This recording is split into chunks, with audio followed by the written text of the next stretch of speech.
This is Sound and Vision on KEXP. I'm Emily Fox. As 2023 comes to a close, let's look back at the top played albums of the year on KEXP. We ran the numbers, and I'm now joined by KEXP DJs Kevin Cole, Troy Nelson, and Evie Stokes to break down what they love about the albums that made the list. Hi, everyone. Hey. Hello. Howdy. Hello. It is so good to see you all today, and I'm so glad that we are all here to talk about this. And we're going to talk about the top 5 most played albums of the year on the station. Let's start off with the 5th most played album of the year. It's Yves Tumor, Praise the Lord Who Chews But Which Does Not Consume. What an album title.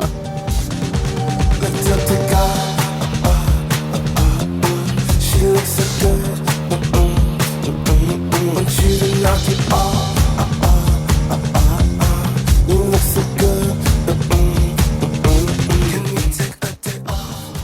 And Evie, this was on your top 10 list for the year in terms of your favorite albums. And you, Troy, and Larry Mizell Jr. played this record the most out of any DJs at the station. What do you love the most about this record? I love Yves Tumor as an artist, just in general. I think they are so interesting. And this record, so it's Praise the Lord Who Chews But Which Does Not Consume, or simply Hot Between Worlds, which is always a mouthful to say on air, but it's just such a cool, like, rich, innovative art rock record. It's super atmospheric, and they worked with Alan Moulder on this album, who's a super prolific producer, actually has worked with a lot of, like, the classic shoegaze artists back in the day, people like My Bloody Valentine, Swerve Driver, but he's also worked with people like 9 Inch Nails, and you could hear that sound really reflected in the music that Yves Tumor made on this album. And I played the hell out of this album, both on air and, in my headphones at home in my spare time.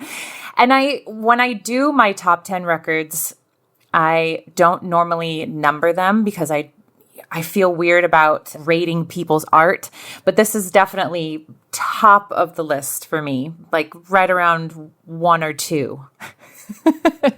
Not to be too specific, but I loved this record so much, the entire thing. And Troy, you played this record a lot. What are your thoughts? The song Echolalia. Yeah. I mean, it's just, I can't get away from it. It is, it's hard to even describe because there's nothing that really sounds like it. And it's like catchy, but cool. And I played it a lot in 2023, that song. And I'm one of those DJs that when I get hooked on a song, it takes a lot to pry me away from it. But eventually I did. But that Echolalia was the first song that I heard on there. And I love the intro. It's all just kind of atmospheric. And then all of a sudden they do this yelp. And then all of a sudden the song just kicks in. And all of a sudden you're just like on another planet. So yeah, Yves Tumor. I mean, it's one of the great artists of our time. So love it.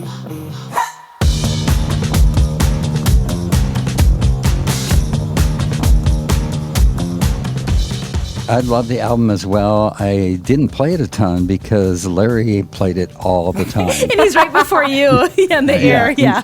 And I don't know, Evie and Troy, if you run into that situation, but sometimes, just don't like repetition a lot on the station overall.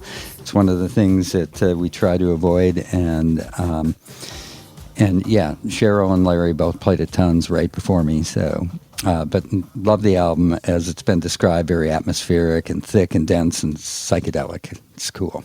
Yeah, and it's funny because, Larry works with Sound and Vision, and he's wanted to interview Yves Tumor forever, and like the answer is always no. Like Yves doesn't do interviews. And then this year we saw that he did an interview with Courtney Love for Interview Magazine, just in text form. And I just want to read the opening of the interview where Courtney's starting off the interview because I just thought it was so funny. So Courtney starts off the interview with Yves Tumor saying, "Hey, sorry I'm late. I was trying to send you the questions that they sent me initially. They were really insulting. And you can print that. It's fucking patronizing bullshit. And the reason I think we're a good match is because you're disagreeable and I'm disagreeable and we're both incredibly othered. And you don't seem to have much of an interest in being fucking warm, fuzzy, and user-friendly." That sounds on brand. Yeah. That's awesome. I haven't read that interview yet. I need to do that immediately. Evie, I'm curious. I mean, so Troy was talking about the track Echolalia, which is the track we played the most off this record at the station. I'm curious if you have a favorite track outside of that one that we should go out on. I do. So actually, one of my favorite songs all year was Lovely Sewer. It's the second track on the album. Another one I just played the hell out of. I could not get enough of it. And it has a really incredible guest performance on it that went uncredited from singer-performer Kita, who also does some cool like noise music. But that song in particular is so incredible. When I was listening to the album, that one stuck out to me as well. Yeah. Let's take a listen.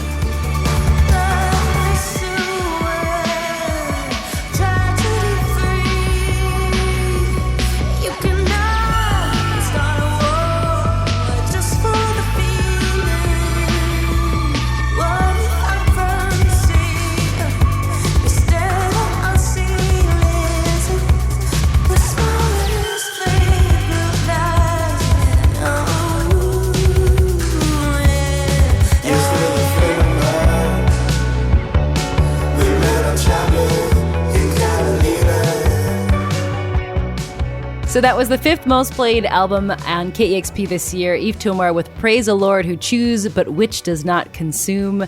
So coming in as the 4th most played album on KEXP this year, it's Little Dragon with Slugs of Love.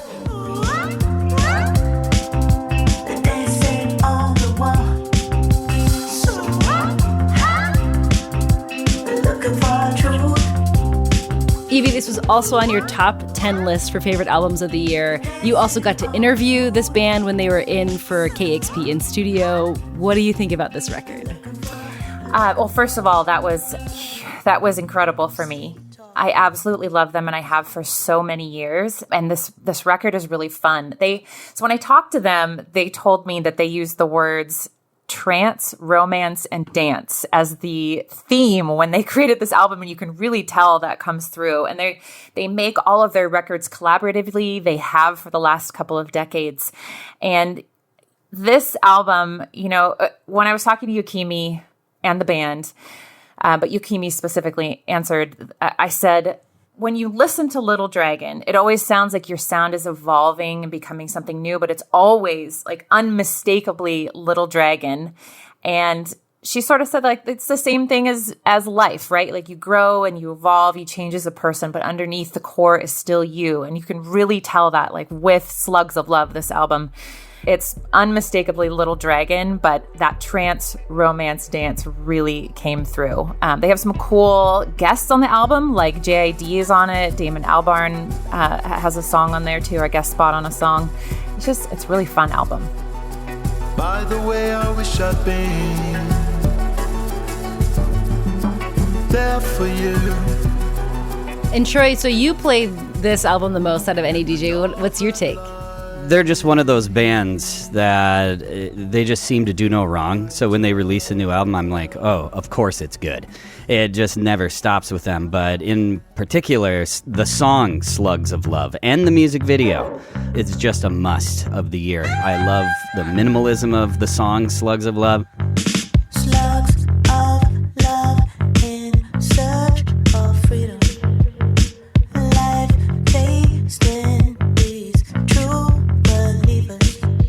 Also, Frisco on that album. Those are my two favorite songs from the new album. For you, feeling in my mind, longing, wanting, feeling in my mind, greedy, grasping, chasing, on my mind, on my mind, on my mind. But yeah, Evie nailed it.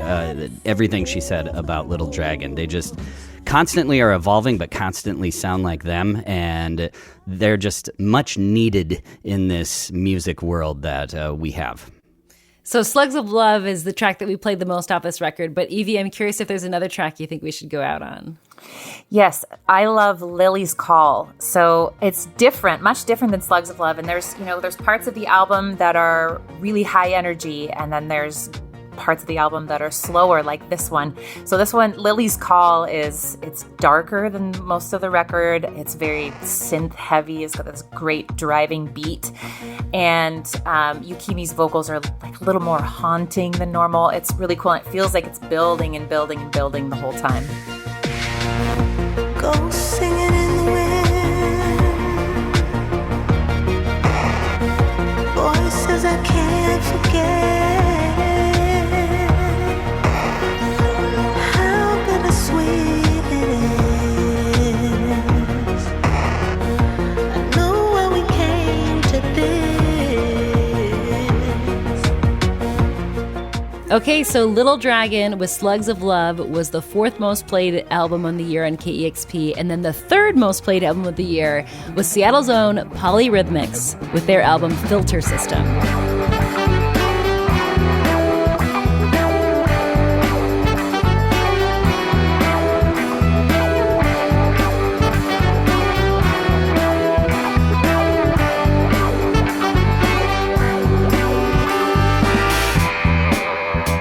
So, Kevin, you play this record the most out of any DJ at the station. What do you think about it? Man, I love it and love Polyrhythmics, and would be am interested to know, Evie and Troy, if you feel the same way. But they're like perfect for radio. They're like a kind of a palate cleanser between styles, and just great for transitioning between different styles. And they're so vibey that it just always feels good to me playing them and hearing them. Now, this new album, Filter System, I think is different from their other records. It kind of surprised me. It was way headier and kind of slower and dubbier, but still just as cool and as interesting as they always are as an instrumental band. And I was reading on their Bandcamp page that the title for the album, Filter System, really came from the process on this record of kind of democratic songwriting and rearranging and editing, in part because of the pandemic. They would typically, pre-pandemic, test drive new material playing it live. They weren't able to do that with this new album. So it kind of forced them to think differently about how they were putting the songs together and working more democratically as a band with Filter System. Oh, I love it. Troy and Evie, what are your thoughts? They're one of those bands that they suit any time of day and any type of mood. It doesn't matter. And I have a list of those when I get home and I bark at Alexa in my kitchen and want her to play music while I'm cooking food.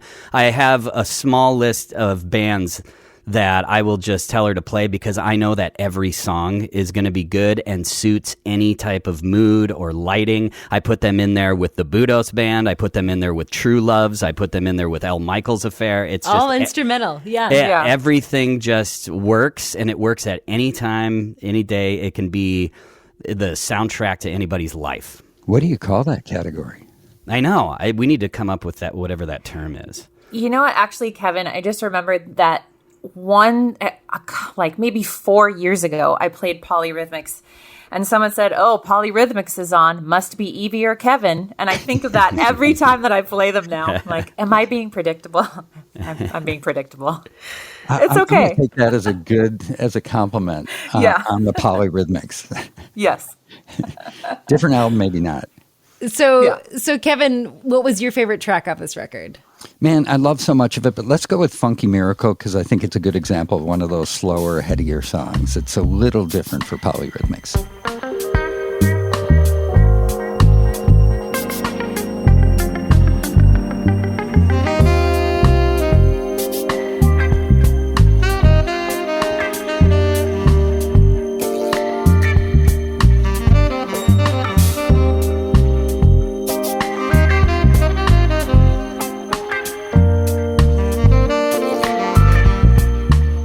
Okay, so that was Polyrhythmics with their album Filter System. It was the 3rd most played album on KEXP in 2023. And coming in at number 2 was Arlo Parks with My Soft Machine.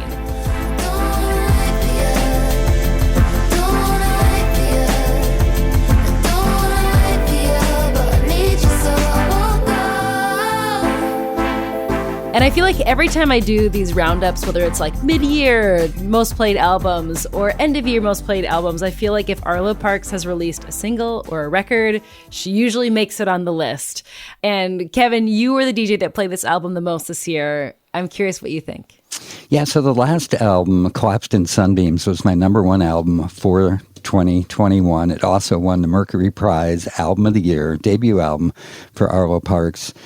And so I was very, very excited and super curious as to, and kind of, I don't know if nervous is the right word. I just wanted it to be good, you know? And a lot of times there's this sort of sophomore slump where the second albums are never quite as good.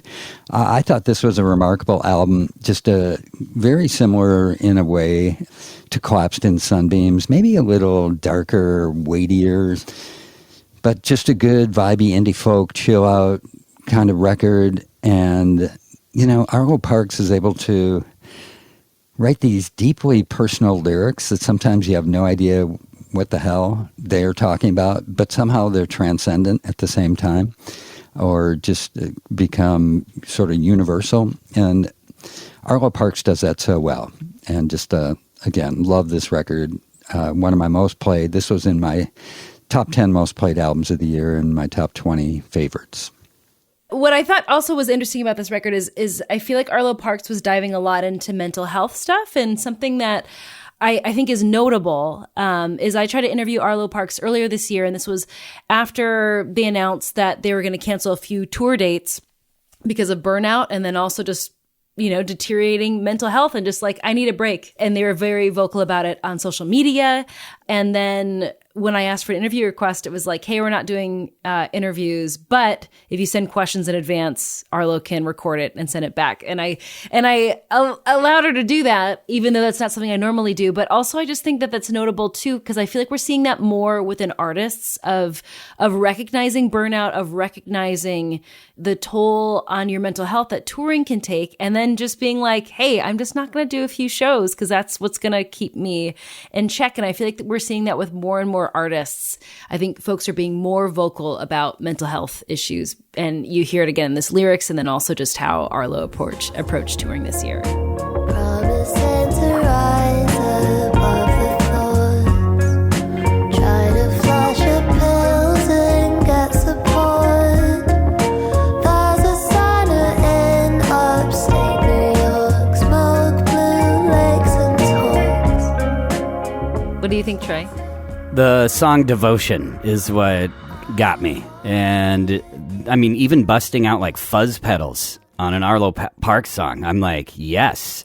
And so I can feel this evolution of this very young artist, and it just makes me even more excited for the third record. But Devotion to me is like the best Arlo Parks song of all of them so far. I love it when the guitar kicks in, and it's a real surprise, too. It is. Not just the first time, but almost every time, even when you know it's coming, because it is very atypical for anything else on the first two albums. Calm down like a million times all yours, baby. Flood me with another song.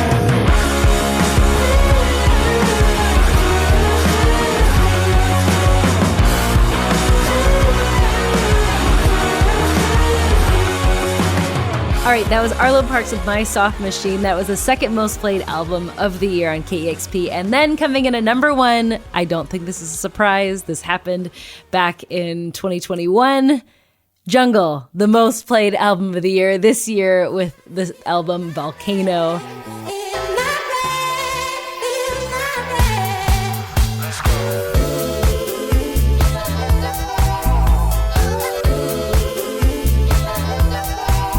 Troy, you play this album the most out of any DJ at this station. What do you love about this record?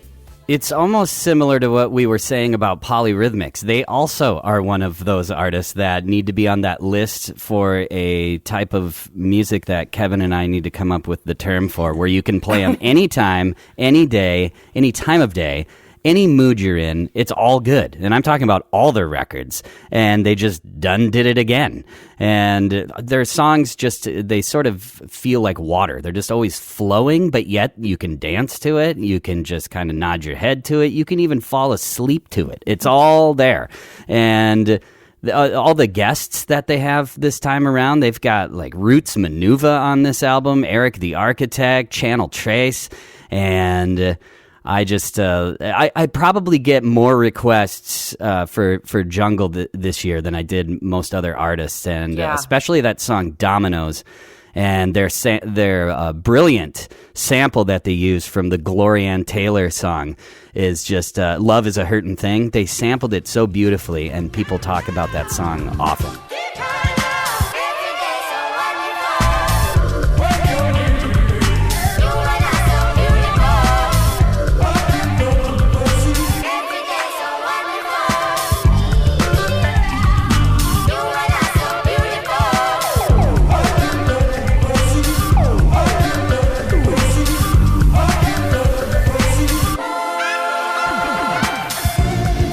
Jungle, once again, just like Budos Band, True Loves, El Michaels Affair. I put him in that category. You can come home and say, hey, Alexa, play Jungle. And you get like a couple hours of just awesome music that suits any mood. So I was very happy with the new album. And it's very, very feel-good music, too. I'm a big fan of Jungle as well. But Evie, this was in your top 10 list. What do you love about this record? I mean, it's the same thing as Troy. It's music that makes you feel good. It's music that works well on air always. And people request this constantly while I'm on air. And also when I'm doing DJ gigs outside of KEXP, people want to hear Jungle all the time. It's just, it's a record that makes you feel good. And every Jungle record has been that way. Yeah, absolutely. Kevin, you played this record a lot too. Yeah, it's in my top 10 most played. Same experience for me, one of the most requested artists, period. And one of the feel-good albums of the year, kind of like the Jessie Ware record. And when they connect, to me, it goes to a level of like the Avalanches as well. Just really brilliant with the sampling. And I think it's interesting, too, is that they are evolving. The way Evie was describing Little Dragon, I'm feeling about this Jungle record. It was different for them. It's a bit slower in a way and maybe a little more 70s soul and disco and a little less electronic-y than the last album. But, man, just has the same feeling. You just feel good when you hear it, and it's ear candy. So Troy, I want you to choose what track we go out on off of this record. Which one are you going to choose? I know you talked about Dominoes. Any others that come top of mind? Yeah, they even though all their stuff is always good, there's always just one song that sort of rises just a little above the rest of them, and it has to be the song Holding On.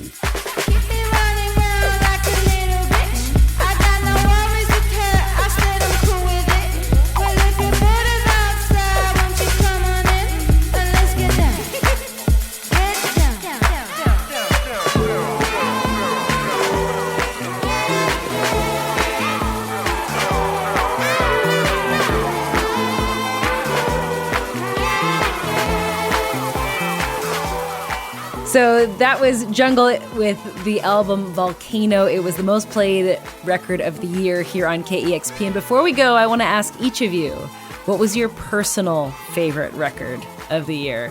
It may not be on this list, or maybe it is, but what was each of your favorite records of the year and why?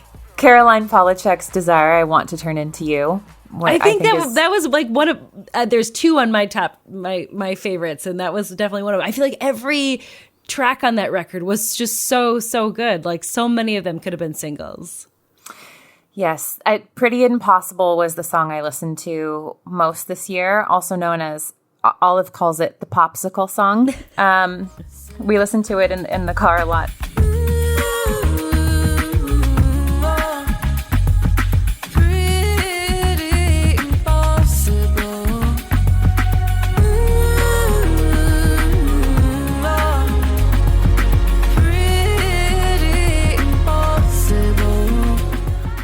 That record, I think, is perfect. It's a masterpiece. Every single song is it's one of those where I listened through the first time and was a little confused by it. And then the more that I listened to it, the more and more and more I loved it, because every song is so different and so complex, but in a simple, like, artistic pop way. I just loved it so much.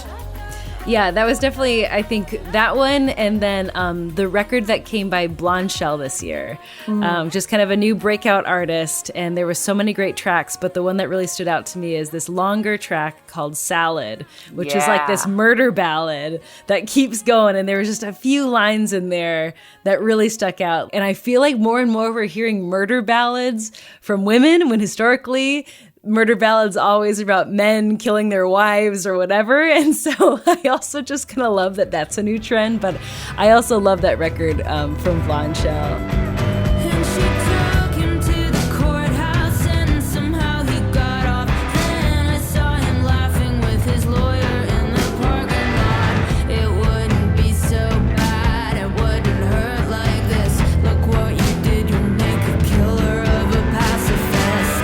It doesn't happen to women I know. Put it in a box and a TV show. It doesn't happen to women I know. God, tell me, why did he hurt my girl? Troy, what was your favorite record of the year? My favorite record of the year comes from Genesis Owusu. Yes. And I just like, where did this come from? Who is this? What is this sound? It has 80s vibes. It has a little bit of everything, but a Genesis voice is like nothing I've heard in such a long time. I mean, the other day I played it. The song Tied Up is where I would start if somebody hasn't heard the Genesis Owusu record yet.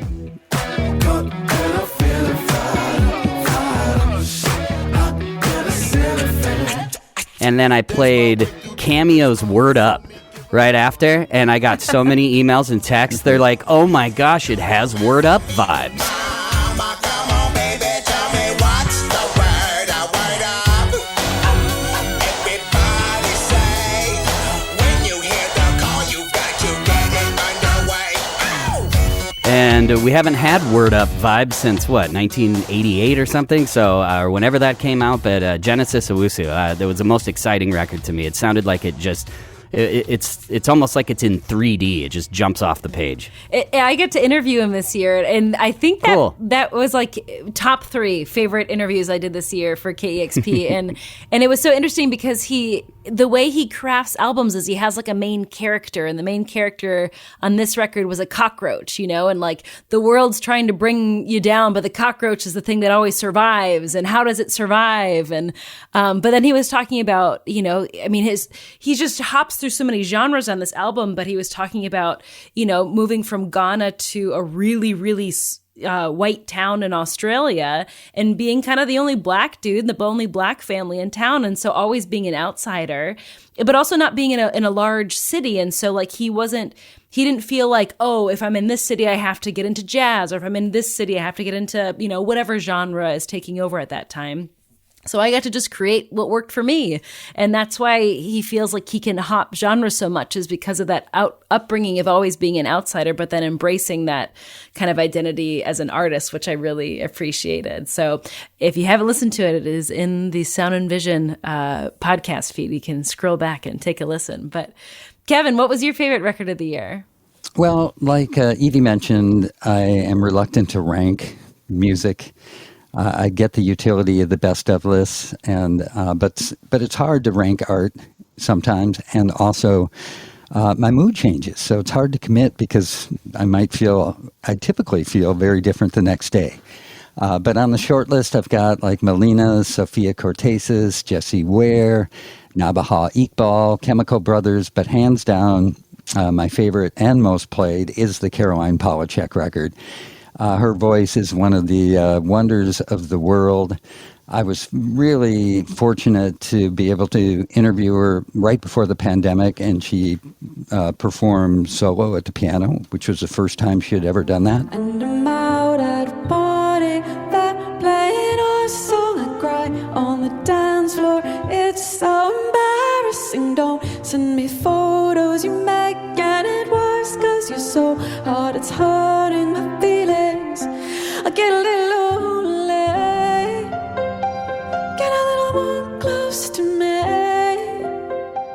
So when this new record came out, the label and Caroline wanted to do a full band performance as well on the show to kind of come full circle.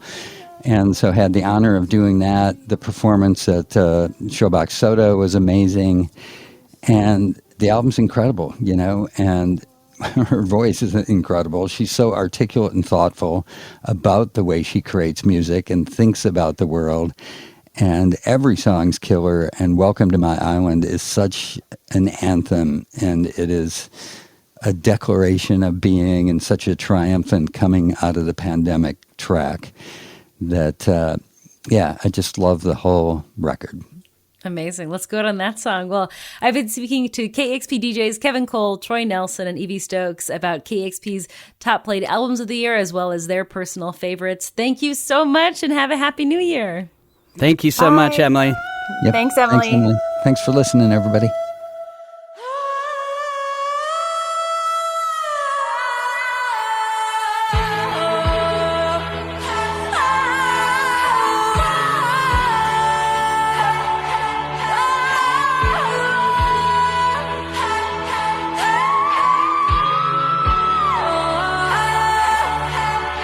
Welcome to my island.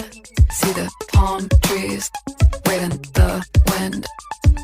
Welcome to my island. Hope you like me, you ain't leaving. Welcome to my island. See the palm trees wave in the wind. Welcome to my island. Hope you like me, you ain't leaving.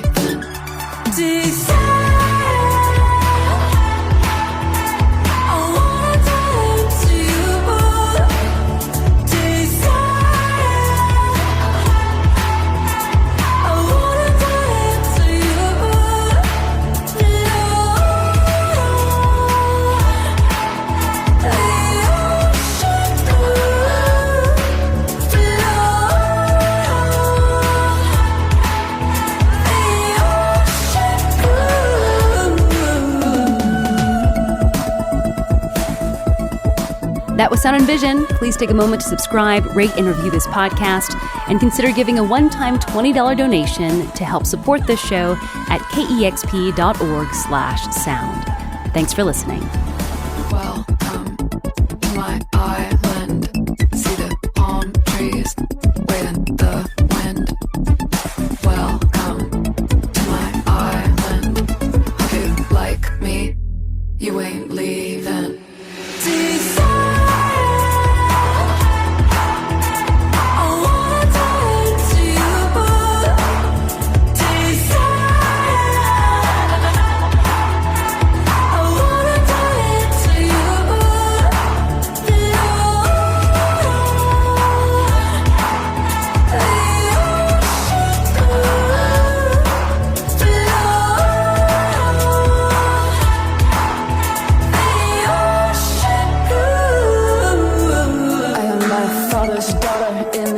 Just watch your ego, watch your head, girl. You're so smart, so talented, but now the water's turning red, and it's all your fault, and it's all your mess, and you're all alone. You can't go to bed, too high on your adrenaline. You gotta go somewhere where you can't pretend. Don't forget the rules, forget your friends, just you and your reflection. 'Cause nothing's gonna be the same again. No, nothing's gonna be the same again.